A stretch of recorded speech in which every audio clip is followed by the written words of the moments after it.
Et yo, salut à tous, c'est Kinzo. Aujourd'hui on se retrouve pour une nouvelle vidéo. Aujourd'hui, vidéo de match, vous l'avez vu.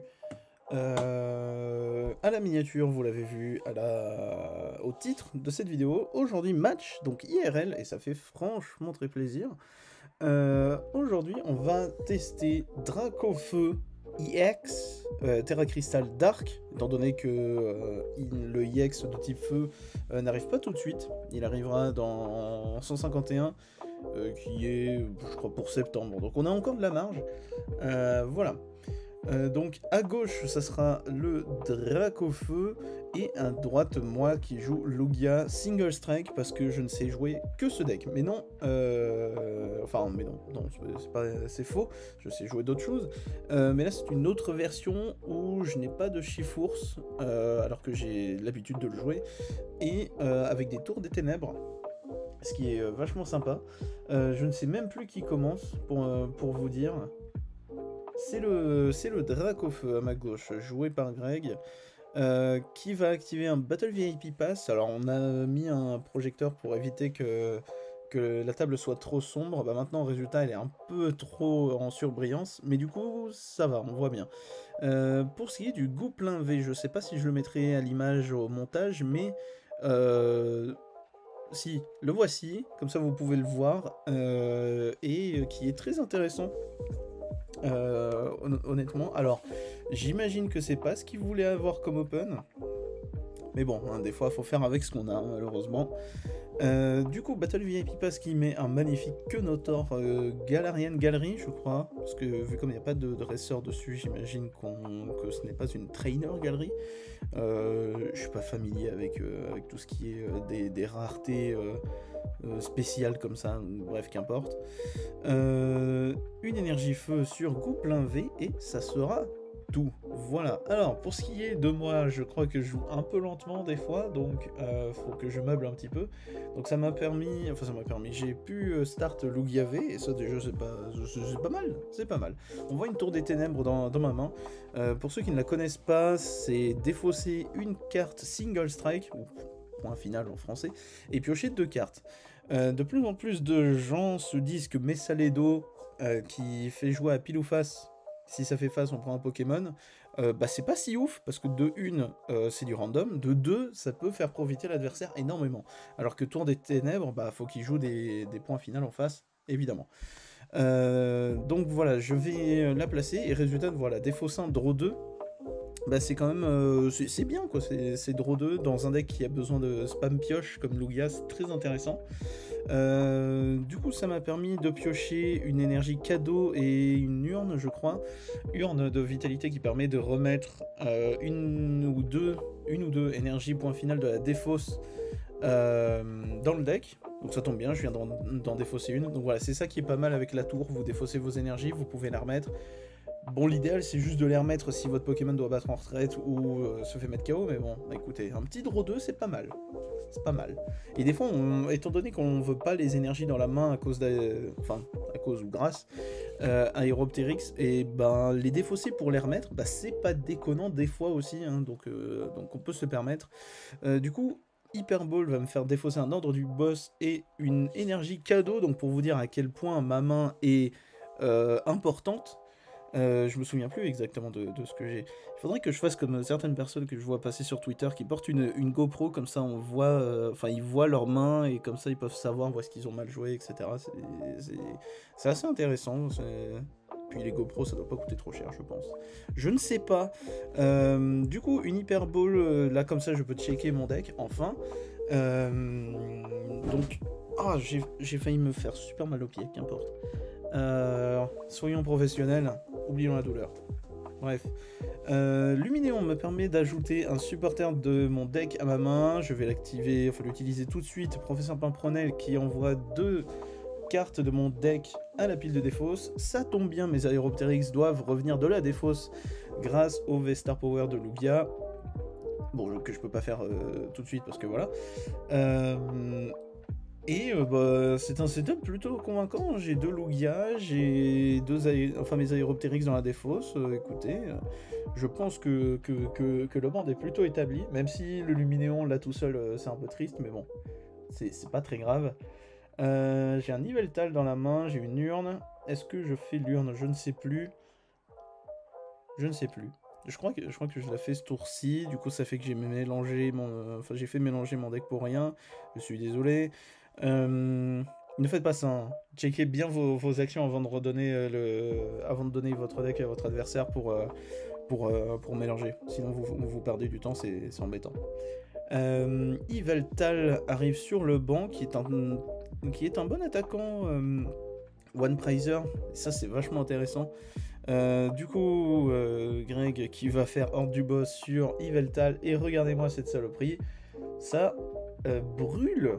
Et oui, la brûlure, ça existe et ça rend confus. Alors, normalement, c'est pas comme ça. La confusion, on y a fait gaffe qu'après. C'est pas sur le côté. Ça, c'est soit la paralysie, soit l'endormissement. La confusion, c'est complètement à l'envers. Et fin de tour, la brûlure inflige 20 dégâts si mes souvenirs sont bons. Parce que je crois que poison c'est 10, brûlure c'est 20. Et la confusion, si on rate l'attaque, c'est 30, je crois. Je crois que c'est quelque chose comme ça. Et du coup, c'est un peu embêtant parce que là, Yveltal, ça va être compliqué pour le faire bouger. Du coup, l'autre possibilité, c'est de tenter l'attaque. Et ma foi, j'irai pas chercher le chaos sur Gouplin, étant donné que là, il a faiblesse eau. Parce que autrement, c'est un feu psy comme Pokémon. Donc, s'il l'avait mis en type psy. Bon, déjà, il serait pas là, mais j'aurais eu la faiblesse. Mais bon, écoutez, ils l'ont mis en type feu, c'est normal, c'est un starter. Enfin, une évolution finale de starter. Du coup, là, je me demande, qu'est-ce qui est le plus intéressant? Est-ce que je joue juste de... comment dire? Est-ce que juste j'attends un tour et au pire, mon Yveltal va se faire avoir? Parce que c'est pas évident, en fait, de se dire, est-ce que je vais laisser... un Pokémon se faire battre ou pas. Du coup, je décide de faire ordre du boss le Salamèche qui est sur le banc, qui a un seul coup de retraite, hein, donc si mon attaque ne passe pas, il peut battre en retraite et c'est reparti pour un tour. Et ça, c'est un peu triste. Mais bon, c'est comme ça. Un Hyroptérix me permet de mettre 2 énergies spéciales directement depuis mon deck sur l'un de mes Pokémon, donc on va les mettre sur Yveltal qui va pouvoir faire sa première attaque. Qui fait simplement 50 dégâts, mais les énergies point final me permettent à mon Pokémon point final justement de faire 20 dégâts en plus pour chaque énergie point final. Du coup là, ce qui fait que mon Yveltal pour 2 énergies il est à 90 sans effet secondaire ni rien, ce qui est tout à fait respectable, on va dire ça comme ça. Ce qui est très drôle, c'est que juste quand vous regardez le Yveltal, il a 2 attaques, elles font des dégâts, il n'y a pas d'effet. Voilà, c'est juste... voilà, il tape bien. Du coup, j'ai fait un autre talent d'Aéroptérix pour mettre une énergie garde-V et une propulsion sur mon Lugia Vestar. Comme ça, il pourra taper. Et lancer de pièces, c'est un face. Alors, paire, c'est face. Voilà, c'est juste un petit peu plus pratique. Et du coup, le Yveltal est soigné, j'ai pu mettre le chaos sur Salamèche, et du coup ça devient compliqué pour Dracofeu, parce que s'il n'y a pas de Salamèche, il n'y a pas de Dracofeu. Et oui, c'est pas comme les V où le Pokémon est déjà évolué, quoi. Et regardez-moi comment ça, c'est pénible. Le boss trap, hein. Écoutez, quand il n'y a pas énormément de jeux, on fait avec. Du coup, il y a un petit Salamèche qui est arrivé, avec une petite énergie feu dessus, la brûlure, la confusion... Alors, il se peut que la confusion, je le remette sur le côté. Ouais, voilà, c'est ça. Pareil, c'est à l'envers, la confusion. Hein. Mais bon, on se souvient pas trop. Et là, je crois qu'on part vérifier. Donc, c'est à ce moment-là où je vais devoir meubler. Et ça, c'est un travail comme un autre, mais tout à fait compliqué. Parce que, en fait, on est parti vérifier si la confusion me permettait de battre en retraite ou pas. Parce que j'avais un doute, tout simplement. Et lui aussi. Parce que la confusion, même les états spéciaux en ordre général, là, c'est pas très vu. Donc, ouais, c'est pas évident. Donc déjà, oui, c'est à l'envers, voilà, déjà de 1. Et effectivement, je peux battre en retraite, ce qui est un paramètre très important, parce que sinon, j'aurais dû tenter une attaque avec un Hyroptérix. Est-ce que j'en ai envie? Pas du tout, surtout voyant ce qu'il y a en face, donc si je peux le faire battre en retraite, c'est pas mal non plus. Voilà, je crois qu'on a eu la confirmation. peut-être. C'est ça, il y a une pioche. Ok, on est bon. Du coup, on a notre Aeropteryx qui est un petit peu keblo, mais voilà, il y a une double turbo qui est installée et une machine pour mélanger ma main complètement garnie qui est de 1 et Greg qui va piocher un certain nombre de cartes. Je n'ai pas trop... Enfin, si, qui pioche forcément 6 cartes. Et j'ai un message, je ne sais pas si vous l'avez eu, bref, qu'importe. Ok, il sera peut-être pas dans le champ avec le montage que je vais faire. Je ne sais pas, je sais même pas comment je vais monter cette vidéo. Bref, qu'importe. Du coup, des énergies vont arriver grâce au talent d'Aeropteryx. Et mon adversaire a bougé, mais ne vous inquiétez pas, il n'y a pas de triche. De toute façon, c'est filmé. Pourquoi je tricherai? Ça n'a pas de sens. Une autre propulsion et une garde V. La garde V qui fait que mon Pokémon subira 30 dégâts de moins s'il se fait attaquer par une V. Ceci n'est pas stackable. Ce serait beaucoup trop fort. Et Tour des Ténèbres va défausser Tour des Ténèbres. Bah oui, c'est une garde point finale, donc je peux. Et du coup, Draw 2, c'est tout à fait... Bon, c'est bien. Tac. Lugia arrive. Oui, il y a 4 énergies dessus, c'est un peu chiant. Voilà. On essaye de gagner un peu de place. On gagne un peu de place, c'est bien. Et du coup, ben, le truc qui est plutôt pas mal, c'est que là, Lugia, il va attaquer à 220 et le Gouplin, il a 210. Et ça, c'est pas mal. Mais je pense... ouais, petit arôme captivant, histoire de vider potentiellement le deck. Ce sera un Pokémon de base.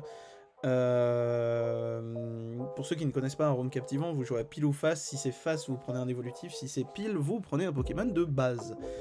C'est des cartes qui sont assez connues dans le jeu, mais je préfère vous dire ce que c'est, enfin ce que ça fait à chaque fois, parce que, bah écoutez, il peut y avoir des débutants. Et du coup, je vais récupérer un Tyrannossi V qu'on verra peut-être, je sais pas, plus tard dans la partie. Le chaos sur Gouplin V me fait prendre 2 récompenses, donc on arrive à 3 contre 6, et c'est beaucoup. Enfin, c'est beaucoup, il commence à y avoir un certain écart, et Expérience de Nikolai arrive, qui est une très bonne carte de pioche indirecte, on va dire ça comme ça.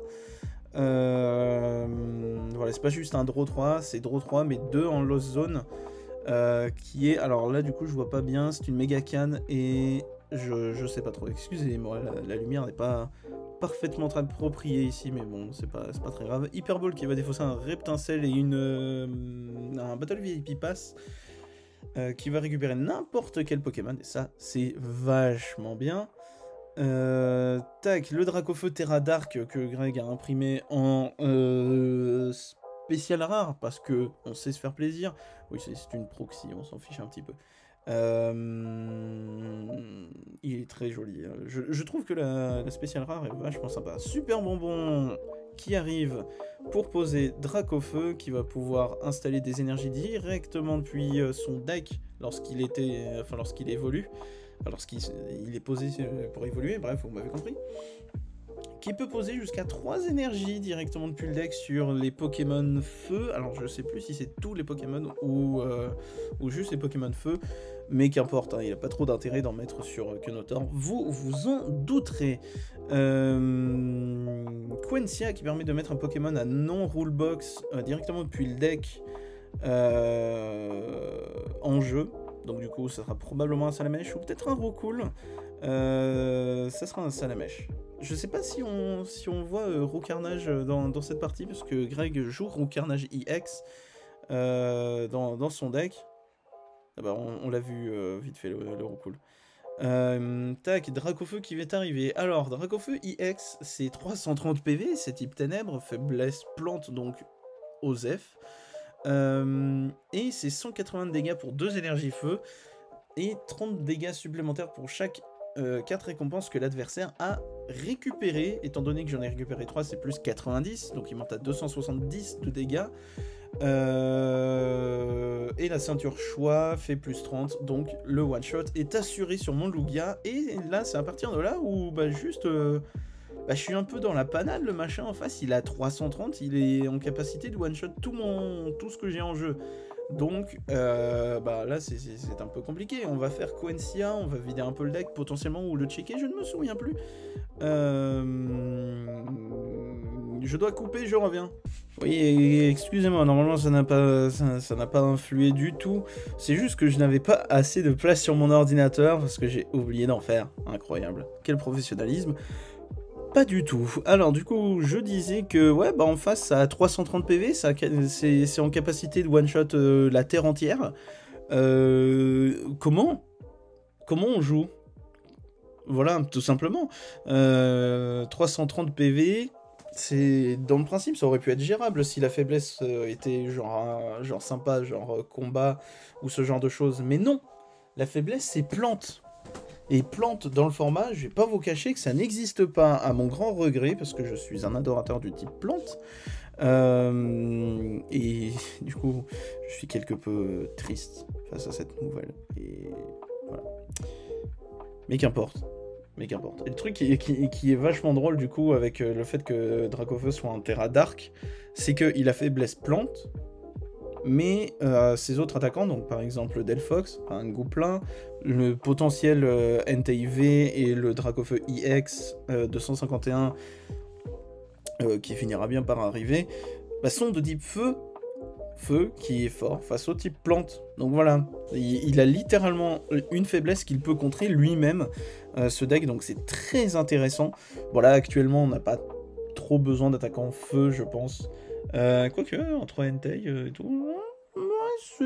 non, c'est honnête. Alors là, c'est une première decklist potentielle comme ça, un petit peu plus ou moins au pif. Parce qu'on en a regardé plusieurs et on est tombé sur celle-ci qui était plutôt sympa. Enfin, Greg est tombé sur celle-ci qui fonctionne, hein, preuve en est. Regardez-moi, regardez-moi ça, il y a le bestiau en face. Et du coup, bah, moi, ça me fout un petit peu dans la panade. Je suis obligé de meubler parce que c'est pas du slow play, c'est qu'on réfléchit, puis on était juste entre nous. Il y a zéro truc important, enfin aucun point ni rien. Donc voilà, enfin aucun aspect compétitif, c'est juste une partie un truc open. Et du coup 90 sur le Tyrannosif et malheureusement c'est un sur le Dracofeu avec Yveltal. Et du coup ordre du boss qui va ramener le Tyranitar qui va se faire mettre KO d'une manière très très simple. Et à partir de là, que faire? Parce que on est à deux doigts d'un petit ordre du boss qui clean la game. Et en face, je sais même pas comment je peux aller chercher un bestiau qui reste 240 PV. Il y a des possibilités, bien sûr. Mais de l'autre côté, regardez. Il y aurait pas un petit Reptincelle qui demande qu'à évoluer? Est-ce qu'il y a un Dracofeu dans la main de Greg? Peut-être. Peut-être, nous ne savons pas. Enfin, si, moi du coup je sais, vu comme c'est moi qui ai joué, mais bref. Donc à partir de là, je suis en mode, mais qu'est-ce qui se passe? Comment faire? Que sais-je? Que faire? Que neige? Et du coup, Faible Ball qui va ramener Tyranitar, enfin Tyrannosif, qui est un Pokémon que, au début, je trouvais... Enfin, Osef, mais ben, grâce à Single Strike et à Lugia, ben, je l'aime beaucoup maintenant, Tyrannosif. Et j'aimais déjà énormément Yveltal, donc ça y a pas de souci. Un Pokémon oiseau de la mort, trop dark, forcément. Forcément, ça peut que plaire. Ensuite, bah là c'est un des soucis de Lugia. Il y a pas mal d'énergie dans la main, donc on sait pas quoi attacher. Et ça c'est embêtant. Du coup, est-ce que ça partira sur une Jet énergie pour ramener le Tyrannosif facilement? Je ne sais même plus ce que j'ai dans la main parce qu'on a fait 3 games, histoire d'avoir le plus de chances d'en avoir une intéressante. Et résultat, cette partie-là que vous voyez, c'est la première. Donc il se peut qu'il y ait des erreurs de fait dans la partie. Mais ça, là, nous verrons bien. Archeops qui regarde le deck, nous avons une énergie Single Strike qui est trouvée. Qui va aller directement sur Tyrannosif. Le souci étant que j'ai une énergie Single Strike dans la défausse, 2 sur mon actif, 1 sur mon Tyrannosif, ça veut dire que je n'en ai pas d'autres. Et du coup, bah, mon Tyrannosif ne peut pas prendre le chaos ce tour-ci, enfin sur cette attaque directe. Du coup, il faut absolument une urne de vitalité pour remettre ce qu'il y a sur le Yveltal dans le deck et les remettre derrière grâce à Archeops. Je vais en remettre qu'une. Alors j'ai pas retreat. Je ne sais pas comment... Je ne sais pas ce que j'ai fait. C'est peut-être une bêtise. Je sais pas. Je sais pas comment j'ai joué. Je me souviens plus. Ah oui, mais je crois que j'ai une autre urne dans la main. On va voir ça. Donc retreat de Yveltal. On ramène le Tira. Deuxième urne. Voilà, bah c'est pour ça. Du coup, foncièrement, ça revenait au même. Tac. Et du coup, on va pouvoir faire le talent... Non, pas de talent d'Aéroptérix. On n'en a pas besoin. Puis j'ai fait les deux. Non, j'en ai fait qu'un? Je sais plus, j'ai un petit doute. Qu'importe. Et là, du coup, je vais pouvoir prendre le KO à 260, ce qui est déjà immense. Normalement, c'était 280, mais il y a une double turbo, donc c'est moins 20. Mais dans tous les cas, j'avais le KO, en fait. C'est 240 de base de dégâts avec tir nocif, et le Dracofeu en face à 240... Enfin, il lui reste 240 PV, donc dans tous les cas, le KO était présent. Mais voilà, c'est les énergies single strike, ça tabasse comme un sourd, c'est toujours plaisant. J'aime bien la strat single strike, c'est taper très fort, et voilà, c'est bien aussi. Du coup, grosse attaque de tir nocif, et je dois meuler 4 cartes du dessus de mon deck, les 2 énergies single strike que je me suis embêté à remettre. Tout ça pour ça. Est-ce que c'était une bonne idée de le faire alors? Non, c'en était pas une, je pense.